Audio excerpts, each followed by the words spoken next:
Hello students, myself Prasanna, your science teacher. Today we are studying the chapter 6, that is combustion and flame. We use different kind of fuels for various purposes at home.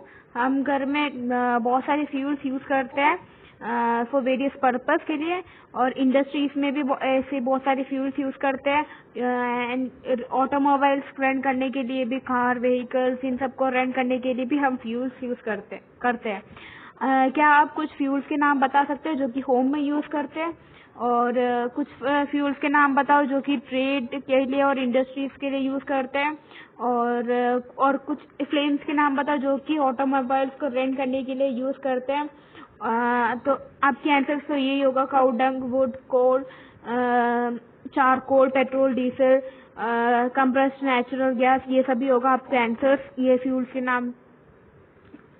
You are familiar with the burning of candle. आपने candle को burn होते हुए देखा है.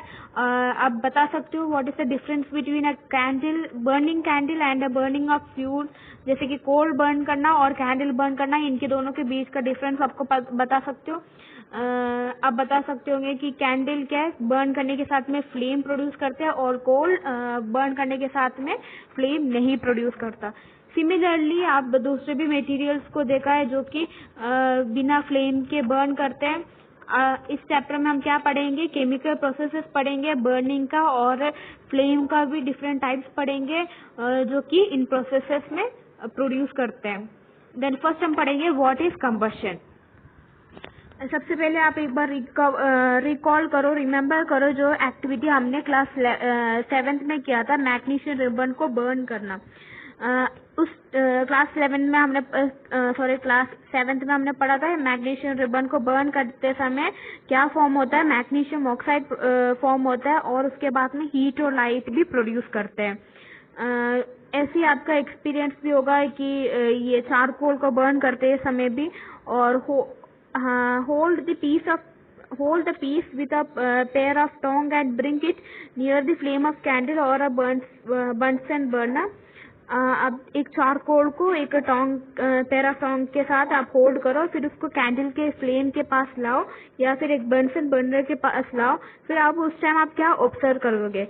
हम ये observe करेंगे कि चारकोल एयर में बर्न होता है, और कोल भी वैसे ही बर्न होता है, और बर्न्स इन एयर प्रोड्यूसिंग, और कोल भी ऐसे एयर में बर्न होता है. और ये कोल क्या प्रोड्यूस करते हैं? एयर में बर्न होने के बाद में carbon dioxide, heat and light produce करते हैं. यह एक इमेज है मैग्नीशियम को एयर में बर्न करते हुए, एक इमेज है ये. देन अब हम पढ़ेंगे what is combustion. A chemical process in which a substance react with oxygen to give off heat is called combustion. मतलब कि एक प्रोसेस जिसमें एक सब्सटेंस ऑक्सीजन के साथ रिएक्ट करके हीट प्रोड्यूस करते हैं, तो उस प्रोसेस को क्या बोलते हैं? कंबशन बोलते हैं. कंबशन मतलब कि एक प्रोसेस मतलब एक केमिकल प्रोसेस है जिसमें क्या है, एक सब्सटेंस ऑक्सीजन के साथ रिएक्ट करके हीट देता हो, उसको बोलते हैं, इस प्रोसेस को बोलते हैं कंबशन. और जो सब्सटेंस जो कि कंबशन में में है, उसको हम क्या बोलते हैं? कंबस्टिबल मत बोलते हैं. मतलब वो सब्सटेंस जो कि कंबशन कर पा रहे हैं, उसको वो सब्सटेंस को हम कंबस्टिबल बोलते हैं. और इसको हम कभी कभी फ्यूल भी बोलते हैं. फ्यूल सॉलिड हो सकता है, लिक्विड हो सकता है, और गैसियस भी हो सकता है. और कभी कभी लाइट भी कंबशन के टाइम लाइट भी फॉर्म हो जाता है, लाइट भी गिव ऑफ करते हैं कंबशन के टाइम. लाइट कैसे? इधर एज फ्लेम, और ग्लो करते वक्त ग्लो करना, या फिर फ्लेम के तरह लाइट भी कभी कभी कंबशन के टाइम गिव ऑफ करते हैं. In the reaction mentioned above, magnesium and charcoal are combustible substance. जो हमने अभी रिएक्शन पढ़े थे मैग्नीशियम को हमने एयर में बर्न किया था, और क्या फॉर्म हुआ? मैग्नीशियम ऑक्साइड फॉर्म हुआ, and heat and light produce हुआ. तो वो क्या है? मैग्नीशियम क्या एक कंबस्टिबल सब्सटेंस है. वैसे ही हमने चारकोल का भी देखा था, चारकोल भी एक कंबस्टिबल सब्सटेंस है. फिर है एक एक्टिविटी है, एक्टिविटी 6.1. इसमें क्या है? सब मटेरियल फ्लो, जैसे कि straw, match stick, kerosene oil, paper, iron nails, stone pieces, glass etcetera, ये सारे सब्सटेंस फ्लो.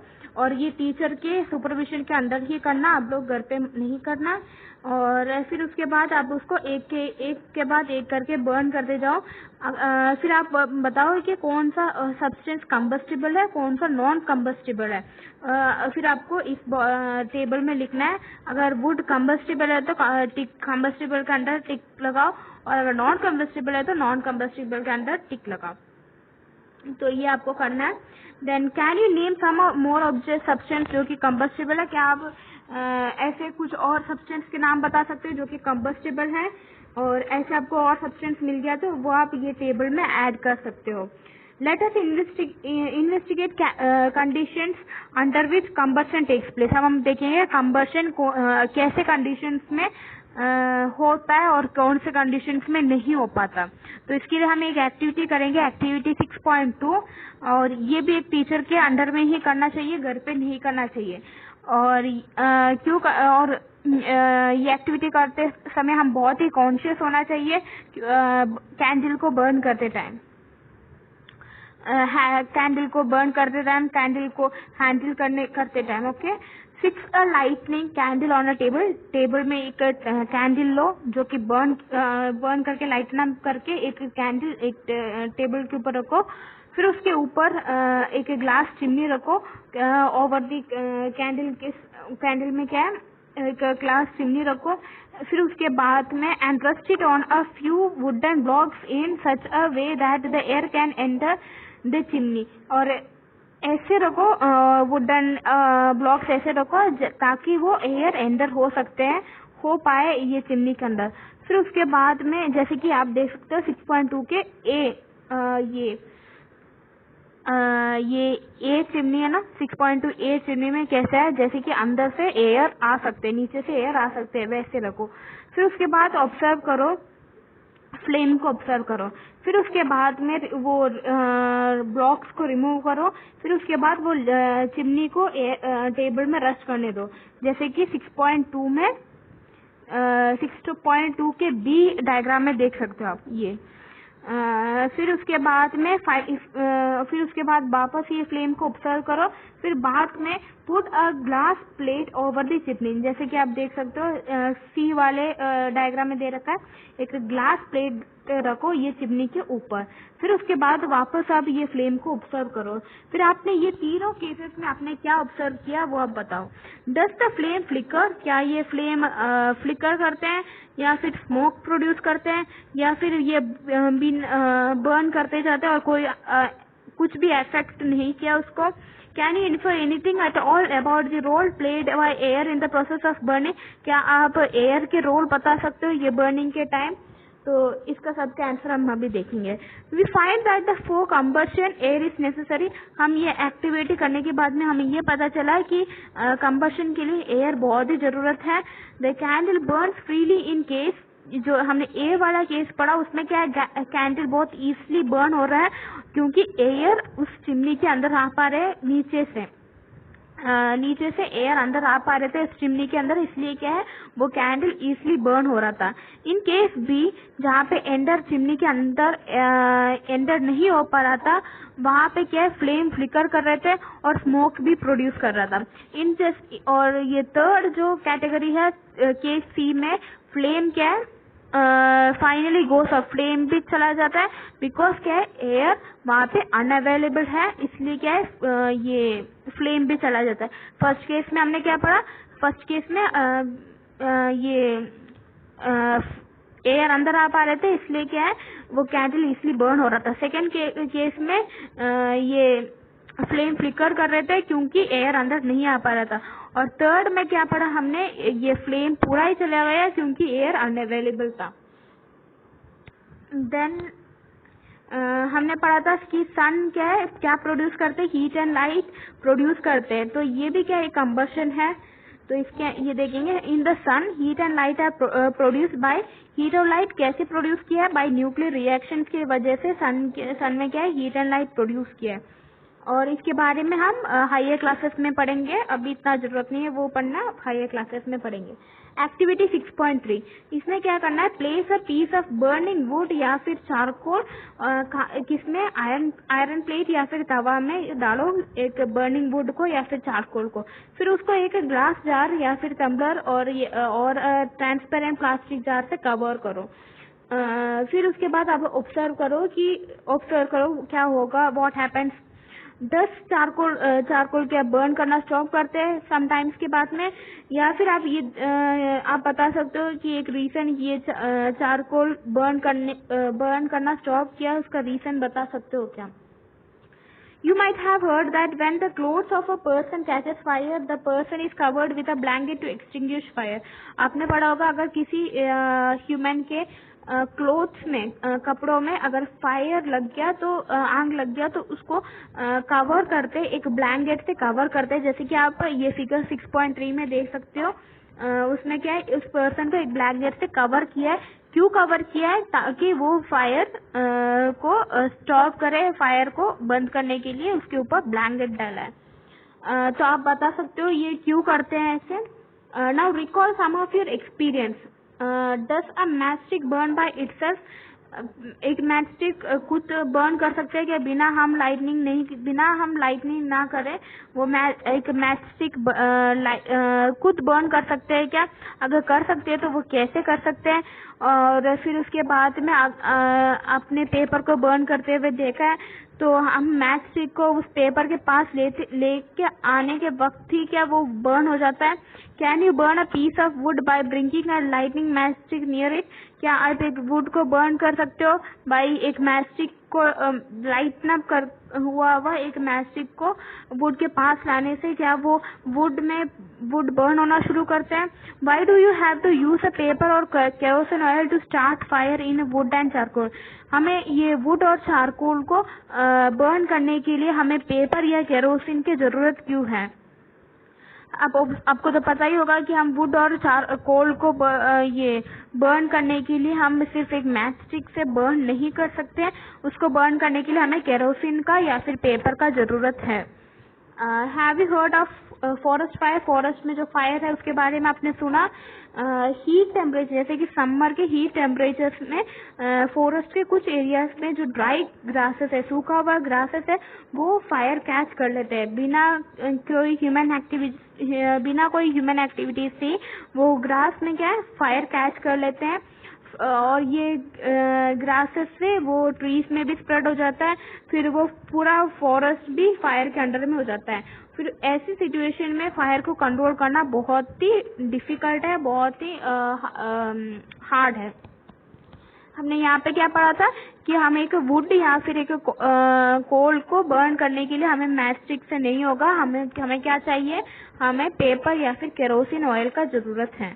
फिर हमने ये बताना कि अगर कपड़ों में ये फायर लग गया तो उसको फायर को स्टॉप करने के लिए हम ब्लैंकेट क्यों डालते हैं। And then do this experience tell you that different substances catch fire at different temperature?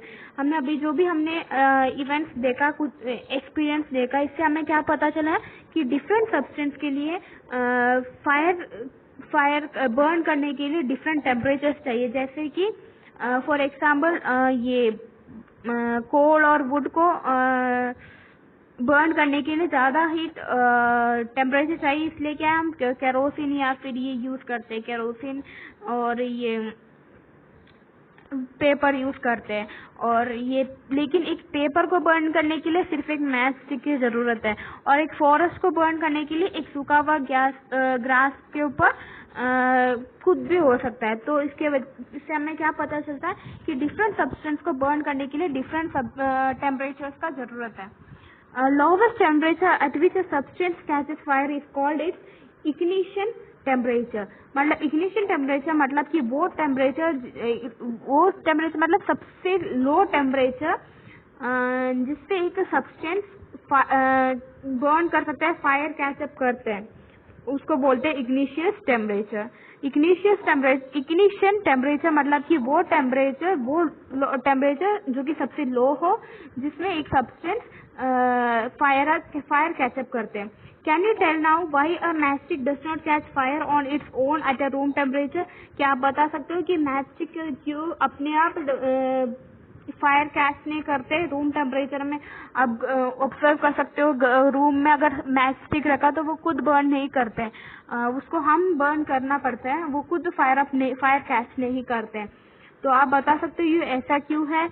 ये रूम टेम्परेचर में ये मैच स्टिक खुद बर्न क्यों नहीं करता, खुद फायर कैचअप क्यों नहीं करता? Why does the match stick start burning on rubbing it on the side of match box? क्यों ये मैच स्टिक हम ये मैच बॉक्स की साइड में रब करने में ये फायर कैच करते हैं, और ये ऐसे ही सिर्फ रखने से, रूम में रखने से क्यों कैच नहीं करता fire? The history of matchstick is very old. Matchstick का हिस्ट्री बहुत ही पुराना है। More than 5000 years ago 5000 years ago में क्या हुआ था, पाइन वुड के स्मॉल पीसेस को हम सल्फर में डिप अप करके फिर उसको यूज करते थे, ऐसे मैचेस यूज करते थे। कहाँ पे यूज करते थे? एंशिएंट इजिप्ट में। द मॉडर्न सेफ्टी मैचेस जो कि डेवलप किया था अबाउट 200 ईयर्स एगो डेवलप किया था। हमारा अभी का जो मैचस्टिक है वो 200 ईयर्स एगो डेवलप किया था, और 5000 ईयर्स के एगो पाइन वुड के स्मॉल पीसेस को सल्फर में डिप करके यूज करते थे ऐसे matchstick. A mixture of antimony, trisulphide, potassium chloride and white phosphorus with some glue and starch, ये सब को यूज करके बनाए अभी का modern day matchstick. When struck about a rough substance, white phosphorus got ignited due to the heat of friction. जब और ये ऐसे बनाए ये मैचस्टिक, और ये जब ये मैचस्टिक को हम एक रफ सरफेस में रब करते हैं, तब ये जो व्हाइट फॉस्फोरस है उसके अंदर वो जल्दी से ही बर्न अप हो जाता है। क्यों बर्न अप हो जाता है? क्योंकि उसके अंदर जो क्योंकि हीट प्रोड्यूस हुआ है ना, फ्रिक्शन में जो हीट प्रोड्यूस हुआ है, क्योंकि हमने रब किया तो हीट प्रोड्यूस हुआ, और ये हीट प्रोड्यूस होने की वजह से ये व्हाइट फॉस्फोरस इग्नाइटेड हो जाता है, और इसके वजह से कंबशन होने लग जाता है, और ये मैचस्टिक बर्न होने लग जाता है। However, white phosphorus proved to be dangerous both for workers involved in manufacturing of matchstick and for the users. लेकिन ये जो white phosphorus है ये बहुत ही डेंजरस है। किसके लिए ज्यादा डेंजरस है?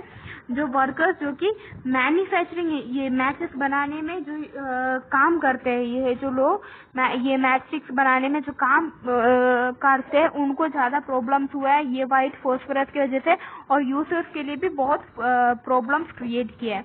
These days the head of safety match contain only antimony, trisulphate, potassium chloride. इसलिए अभी का जो मॉडर्न मैचस्टिक्स में सिर्फ एंटीमोनी, ट्राइसल्फाइड, पोटेशियम क्लोराइड यही सिर्फ है, और ये जो व्हाइट फॉस्फोरस उसका भी ऐड नहीं करते। क्यों नहीं ऐड करते? क्योंकि ये जो बनाते हैं उनके लिए भी प्रॉब्लम क्रिएट करते हैं, और जो यूज करते हैं उनके लिए भी प्रॉब्लम क्रिएट करते हैं। The rubbing surface has powdered glass and a little red phosphorus. ये रेड फॉस्फोरस जो है, जो कि इतना डेंजरस नहीं है, इसलिए व्हाइट फॉस्फोरस की जगह अभी रेड फॉस्फोरस यूज करते हैं, क्योंकि ये थोड़ा लेस डेंजरस है। When the matchstick is stuck against the rubbing surface, some red phosphorus get converted into white phosphorus. और ये जब मैचस्टिक को हम रब करते हैं तो ये जो रेड फॉस्फोरस है वो व्हाइट फॉस्फोरस में कन्वर्ट हो जाता है, और ये पोटेशियम क्लोराइड के साथ में रिएक्ट करके हीट प्रोड्यूस करते हैं, और जिसके वजह से ये एंटीमोनी ट्राइफाइड इग्नाइट हो जाता है और बर्न होने लग जाता है, कंबशन स्टार्ट हो जाता है। I hope that you all are understanding what I am teaching. Then we find that the combustion substances cannot catch fire or burn as long as its temperature is lower than its ignition temperature. अभी हमने अब ये जो भी activities किया इससे हमें क्या पता चला कि ये जो कंबस्टिबल सब्सटेंस है, मतलब वो सब्सटेंस जैसे मैचस्टिक तब भी फायर कैचअप करते हैं जब उसका temperature is lower then it's ignition temperature, ignition temperature के से कम हो उसका टेम्परेचर, तभी वो बर्न होने लगता है। Have you ever seen cooking oil catches fire when a frying pan is kept for long on burning stove? आपने कभी देखा है क्या ये बर्निंग स्टोव में पैन बहुत देर तक रखने के टाइम कुकिंग ऑयल में फायर कैचअप करते हुए आपने देखा है क्या? Kerosene oil and would do not catch fire on its own at room temperature. Kerosene oil और वुड अपने आप फायर नहीं कैचअप करते हैं रूम टेम्परेचर में, कभी भी केरोसिन ऑयल और वुड अपने आप फायर कैचअप नहीं करते। But if kerosene oil is heated a little it will catch fire. लेकिन अगर ये केरोसिन ऑयल को थोड़ा सा हीट करने से वजह से ये जल्दी से फायर कैचअप करते हैं। But if would is heated a little it will not catch fire. लेकिन ये वुड को थोड़ा सा हीट करने से ये फायर कैचअप नहीं करते, लेकिन केरोसिन ऑयल को थोड़ा सा हीट करने से वो फायर कैचअप करते हैं। Does it mean that the ignition temperature of kerosene oil is lower than that of wood? इससे क्या ये मतलब है क्या केरोसिन ऑयल का इग्निशन टेम्परेचर वुड के इग्निशन टेम्परेचर से कम है? Does it mean that we need to take special care in storing kerosene oil? इसका मतलब क्या ये है कि केरोसिन ऑयल को स्टोर करने के लिए करते वक्त हमें थोड़ा ज्यादा केयरफुल होना चाहिए। The following activity shows that it is essential for the substance to reach ignition temperature to burn. अब हम जो एक्टिविटी 6.4 है इसमें क्या बताया है कि है ना एक सब्सटेंस को बर्न करने के लिए उसका इग्निशन टेम्परेचर रीच करने के टाइम ही वो बर्न होता है। अगर वो इग्निशन टेम्परेचर रीच नहीं किया तो वो सब्सटेंस बर्न नहीं होता। देन एक्टिविटी 6.4 पढ़ेंगे।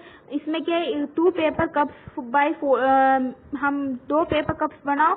कैसे? बाय एक शीट ऑफ पेपर को फोल्ड करने के बाद एक 2 पेपर कप्स बनाओ।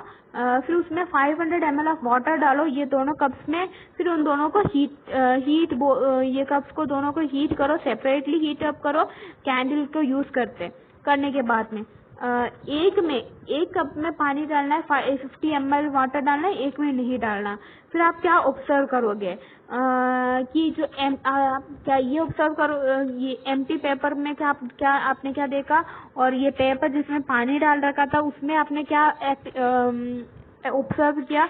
डस water in this cup become hot? क्या ये पानी जो कि वो कप के अंदर थे वो क्या हीट अप हुआ? If we continue heating the cup, we can even boil water in the